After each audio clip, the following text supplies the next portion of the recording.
Bonjour, pour la séance d'aujourd'hui, nous allons parler de la décolonisation, des causes générales de la décolonisation, qui est également une leçon très capitale et centrale du programme en histoire et en géographie pour la classe de la terminale. Donc, comme on l'a si bien dit, on va parler aujourd'hui de la décolonisation sur les causes générales de la décolonisation, c'est-à-dire dans la décolonisation durant le XXe siècle, on assiste d'abord à l'impérialisme européen en Afrique et en Asie. C'est-à-dire que des pays africains et des pays asiatiques ont été soumis à une domination étrangère, c'est-à-dire à l'assujettissement. Et cet assujettissement-là a conduit à ce que l'on appelle la domination totale et la domination intégrale sur le plan économique, politique, social et culturel. Et maintenant, à la fin du 19e siècle jusqu'à la première moitié du 20e siècle, il y a ce que l'on appelle la montée en puissance du nationalisme en Afrique et en Asie. Et ce nationalisme-là va porter son combat contre le système colonial en rejetant la domination coloniale. Arrivé au niveau de la fin de la Seconde Guerre mondiale, cette période est marquée comme ce que l'on appelle le contexte international le plus favorable à l'émancipation. C'est-à-dire que c'est le contexte d'intensification, c'est le contexte d'accélération. Et la décolonisation va devenir même inévitable et irréversible. Dans ce cas-là, comment on peut définir la décolonisation? La décolonisation, cela veut dire se détacher, se libérer de la colonisation. Alors, c'est quoi la colonisation? La colonisation, c'est la domination systématique et totale des pays africains et des pays asiatiques par des puissances européennes, ce qu'on appelle des puissances métropolitaines et des puissances colonisatrices. Maintenant, lorsque les pays africains et asiatiques ont pris conscience maintenant des dangers de la colonisation, veulent maintenant se libérer, se détacher, se débarrasser de la domination coloniale. Alors, on tente de définir la décolonisation comme étant un processus historique, violent ou pacifique, parce que souvent la décolonisation peut prendre deux formes. Ça peut prendre la forme violente, c'est-à-dire que lorsque l'indépendance est arrachée, lorsque l'indépendance est acquise à la suite d'une lutte armée entre la métropole et la colonie. La décolonisation peut prendre également la forme pacifique, c'est-à-dire lorsque l'indépendance est acquise, lorsque l'indépendance est octroyée sans la lutte armée, sans aucune violence. Maintenant, c'est un processus historique violent ou pacifique par lequel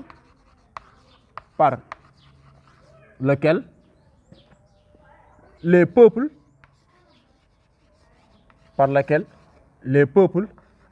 assujettis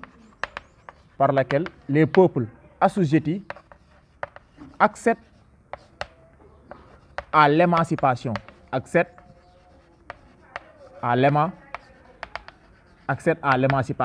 L'émancipation, c'est tout simplement accepte à l'indépendance. Il accepte à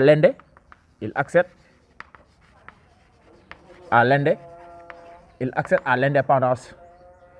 Et maintenant, cette décolonisation est due à plusieurs facteurs. Et ces facteurs-là prennent diverses formes. On peut avoir des facteurs externes, tout comme on peut avoir des facteurs internes. Et sur les facteurs externes de la décolonisation, le facteur externe intervient surtout au lendemain de la Seconde Guerre mondiale avec l'internationalisation de la question coloniale. Alors, le premier des facteurs, c'est d'abord les facteurs externes. Donc ici, pour comprendre les facteurs externes, on doit d'abord élucider la nature même d'une cause externe. La décolonisation a une cause externe lorsque cette cause-là, ou bien ces facteurs-là, participent à la ruine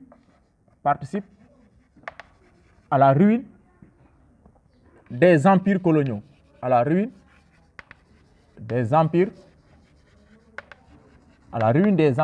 C'est-à-dire à l'affaiblissement des empires coloniaux. Donc sur le facteur externe, ce sont des facteurs qui se passent en dehors de la colonie. C'est-à-dire que cette fois-ci, c'est la puissance métropolitaine, c'est la puissance colonisatrice qui est attaquée, c'est la puissance colonisatrice qui est soumise, qui est affaiblie, qui est même ruinée. Et parmi maintenant les facteurs externes, on peut citer l'impact l'impact de la Seconde Guerre mondiale. On peut citer l'impact de la Seconde Guerre mondiale. Parce qu'au lendemain de la Seconde Guerre mondiale, sur le plan politique, il y a ce que l'on appelle l'émergence de deux superpuissances, à savoir les États-Unis et l'URSS.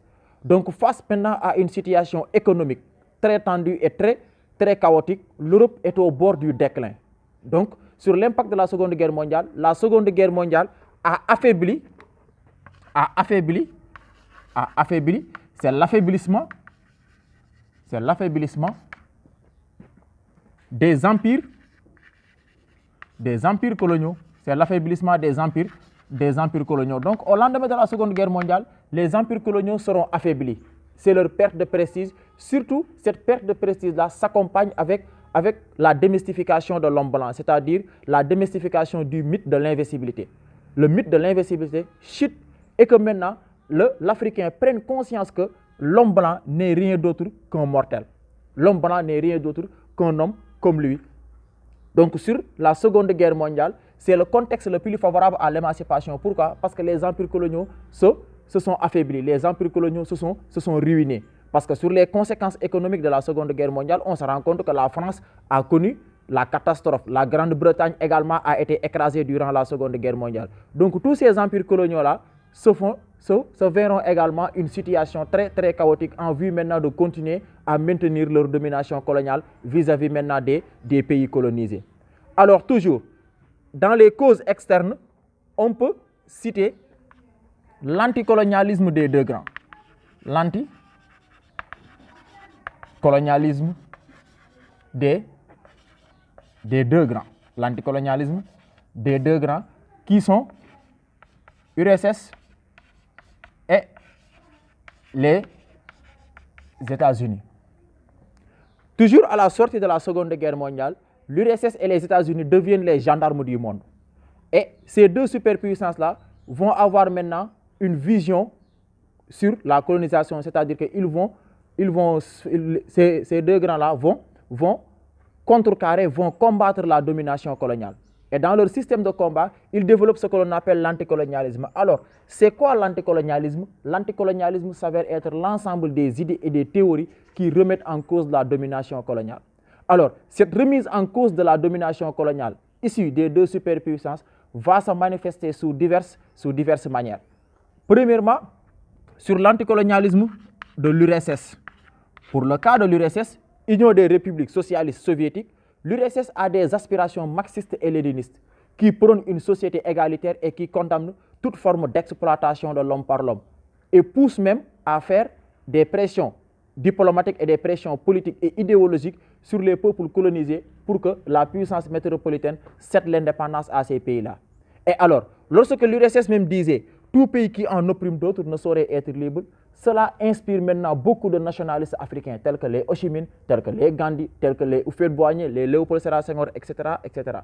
Alors, ce nationalisme maintenant sera soutenu par l'Union soviétique, surtout dans les décolonisations qui prennent souvent la forme violente. Après maintenant l'anticolonialisme de l'URSS, il y a l'anticolonialisme des États-Unis. Les États-Unis, en étant les gendarmes du monde au lendemain de la Seconde Guerre mondiale, vont avoir un anticolonialisme qui se base d'abord sur leur passé historique.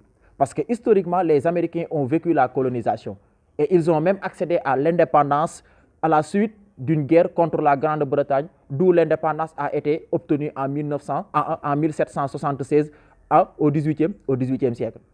Donc, après l'accès à l'indépendance maintenant des Américains, les Américains vont favoriser ce que l'on appelle la porte ouverte. C'est quoi la porte ouverte? Dès 1946, les Américains vont libérer les Philippines et vouloir maintenant montrer la voie aux puissances colonisatrices pour leur montrer que l'indépendance est devenue maintenant un droit international.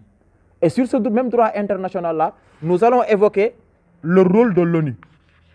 Le rôle de l'ONU, c'est l'anticolonialisme onusien. Et le rôle de l'ONU?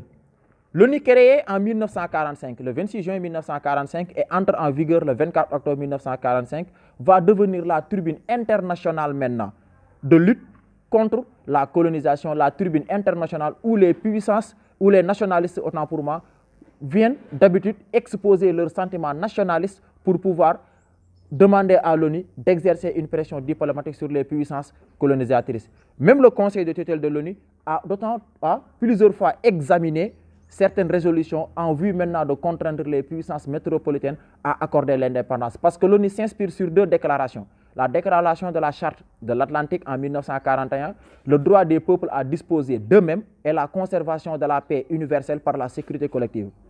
Et même, ces mêmes dispositions ont été reprises par la Charte des Nations Unies en juin 1945 qui stipulait que chaque peuple a le droit de choisir la forme de gouvernement qui lui convient, c'est-à-dire tous les peuples ont le droit de disposer d'eux-mêmes. Et cette disposition-là était contradictoire à la colonisation. Donc, les pays signataires de la Charte de l'ONU et de la Charte de l'Atlantique étaient tous devenus des puissances colonisatrices. Donc, l'ONU exerçait une pression diplomatique sur les colonisateurs, autant pour moi, pour que ces colonisateurs-là puissent accorder l'indépendance de façon convenable en respectant le droit universel. Donc voilà ce que l'on appelle les facteurs externes de la décolonisation. Le facteur devient externe lorsque le facteur est relatif à la puissance colonisatrice, tel que l'impact de la Seconde Guerre mondiale avec l'affaiblissement progressif des empires coloniaux et surtout la disparition de ces empires, également l'anticolonialisme des deux grands dans le contexte de la guerre froide qui seront contre la colonisation et également le rôle de l'ONU qui veut que le droit des peuples à disposer d'eux-mêmes soit respecté, bien vrai que ce principe était contradictoire à la colonisation, d'où ce que l'on appelle la nécessité d'exercer une pression diplomatique. On appelle, les facteurs internes. Les facteurs internes, c'est-à-dire les facteurs qui se passent à l'intérieur des colonies, portés par les nationalistes. Et ce facteur-là qui se passe à l'intérieur des colonies et qui sera porté par les nationalistes va participer à ce que l'on appelle la prise ou l'éveil de conscience ou l'éveil de conscience ou l'éveil de conscience des peuples ou l'éveil de conscience des peuples colonisés. Les peuples colonisés vont prendre conscience d'abord des méfaits de la colonisation. Et sur le premier des facteurs, on peut citer la colonisation elle-même. La colonisation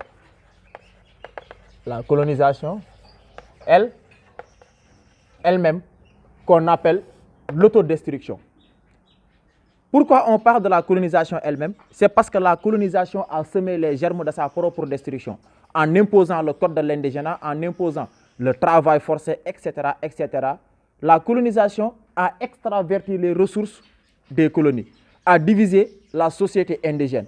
Donc, face à tous ces méfaits de la colonisation, il va y avoir des agitations anticolonialistes qui vont développer des rancœurs à l'égard des colonisés, à l'égard également des puissances colonisatrices. Donc, face à cette situation maintenant, les nationalistes vont porter le combat de cette prise de conscience, d'où la nécessité du rôle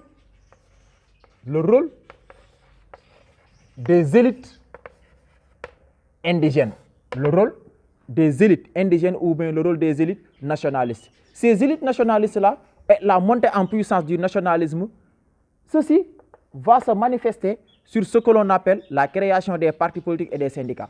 Maintenant, désormais, en Asie, en Inde particulièrement, et en Indochine, en Afrique, au Sénégal, tout comme dans les colonies d'Afrique équatoriale française et d'Afrique occidentale française, les nationalistes vont s'organiser autour de syndicats. Et ces syndicats-là vont réclamer plus de considération en termes de travail et les partis politiques, en contrepartie, vont réclamer également plus de considération et d'autonomie et l'engagement maintenant des indigènes vis-à-vis maintenant des prises de décision dans les colonies. Et si dans certaines colonies anglaises telles que l'Inde, la Grande-Bretagne a fait réalisme politique et de pragmatisme, la France, quant à elle, va attendre jusqu'en 1946 dans les colonies d'Afrique noire pour faire des réformes sur le plan économique et social et voire même politique avec la suppression du code de l'indigénat. Donc, ce facteur interne-là du rôle des élites indigènes ou bien des rôles du nationalisme, on les parle de groupes moteurs, de groupes moteurs de la décolonisation. Le groupe moteur de la décolonisation, c'est-à-dire qu'ils vont porter en eux-mêmes le combat de la décolonisation.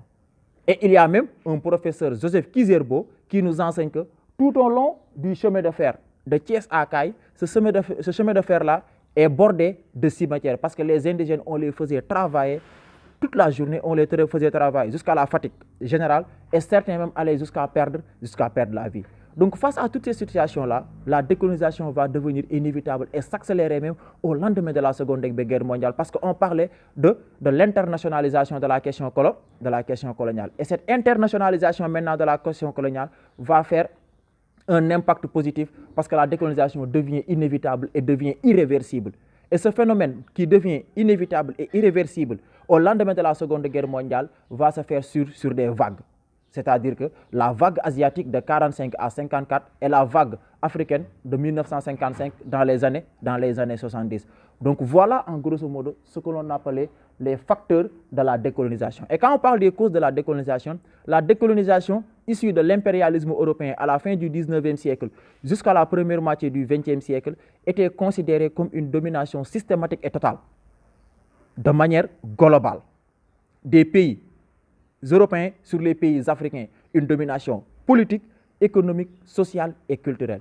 Et maintenant, face à des méfaits de la colonisation, il y a ce qu'on appelle l'essor du nationalisme qui viendra d'abord éveiller le peuple colonisé et également des facteurs externes qui vont affaiblir les puissances métropolitaines. Si ces deux facteurs-là maintenant sont combinés, il y aura ce qu'on appelle des résultats. La portée sera que les colonies d'Asie vont accéder à l'indépendance au lendemain de la Seconde Guerre mondiale. On peut citer l'Inde, on peut citer également, entre guillemets, le cas également, le partage de la Palestine en 1947. Mais l'accès à l'indépendance la plus spectaculaire était la défaite française de Dien Bien Phu en 1954, suivie des accords de Genève du 21 juillet 1954. Et ensuite, l'ensemble des colonies africaines vont accéder à l'indépendance à la suite du soutien de la conférence de Bandung en 1955 en Asie et qui va porter d'abord de nouveaux courants idéalistes et politiques et idéologiques tels que le panarabisme, le panafricanisme et l'asiatisme. Merci.